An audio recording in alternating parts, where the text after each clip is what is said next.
ఆదివాసీలకు దొరగా పేరుగాంచిన పీడిక రాజన్న దొర ఇప్పుడు ప్రజా జీవితానికి దూరం కావడం చర్చనీయాంశంగా మారింది. టీడీపీ కంచుకోటగా పేరున్న సాలూరు నియోజకవర్గంలో వరుసగా 3 పర్యాయాలు ఎమ్మెల్యేగా గెలిచి జగన్ ప్రభుత్వంలో ఉప ముఖ్యమంత్రిగా కూడా పనిచేసిన రాజన్న దొర రాజకీయాలకు దూరమయ్యారా?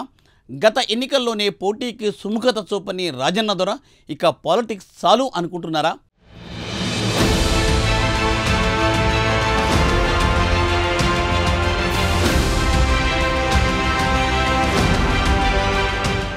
ఉమ్మడి విజయనగరం జిల్లా, ప్రస్తుత పార్వతీపురం మన్యం జిల్లా గిరిజన రిజర్వ్డ్ నియోజకవర్గం సాలూరు.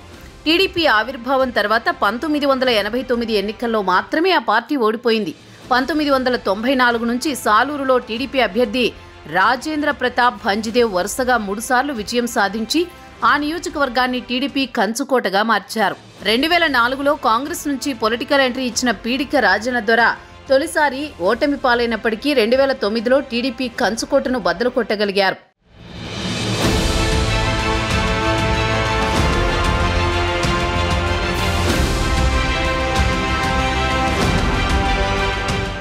రెండు 2004లో తనపై గెలిచిన రాజేంద్ర ప్రతాప్ భంజిదేవ్ గిరిజన తెగకు చెందిన నాయకుడు కాదని కోర్టుకెక్కిన రాజన్న దొర గెలుపొందడంతో భంజిదేవ్ రాజకీయ ప్రస్థానం ముగిసింది.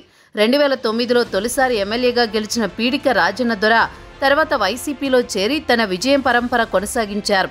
2014-19 ఎన్నికల్లో వైసీపీ నుంచి గెలిచి డిప్యూటీ సీఎంగా బాధ్యతలు నిర్వర్తించారు.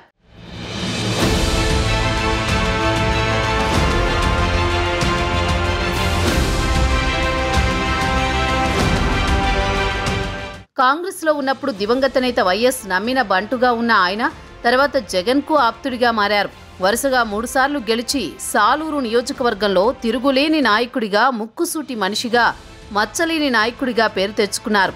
రాజన్న దొర 2024 ఎన్నికలలో ఎమ్మెల్యేగా పోటీకి అయిష్టత కనబరిచినప్పటికీ జగన్ ఒత్తిడితో బరిలోకి దిగి పరాజయం పాలయ్యారు.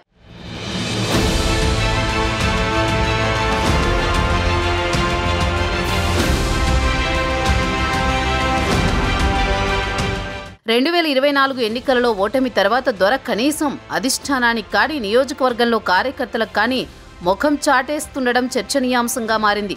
ఆయన జనసేనలో చేరడానికి ప్రయత్నాలు చేస్తున్నట్లు ప్రచారం జరుగుతోంది. రాజన్న దొర జనసేనాని ముందు ఒక ప్రతిపాదన పెట్టారట. తనకి రానున్న ఎన్నికల్లో లోక్సభ టికెట్ ఇస్తానంటే జనసేనలో చేరతానని ప్రతిపాదించారట. అయితే కూటమి పార్టీలన్నీ ఆలోచించి తీసుకోవాల్సిన నిర్ణయం కావడంతో అది పెండింగ్లో పడిందట. మరి రాజన్న దొరకి కూటమి నుంచి గ్రీన్ సిగ్నల్ రాకపోతే పరిస్థితి ఎలా ఉంటుందో చూడాలి.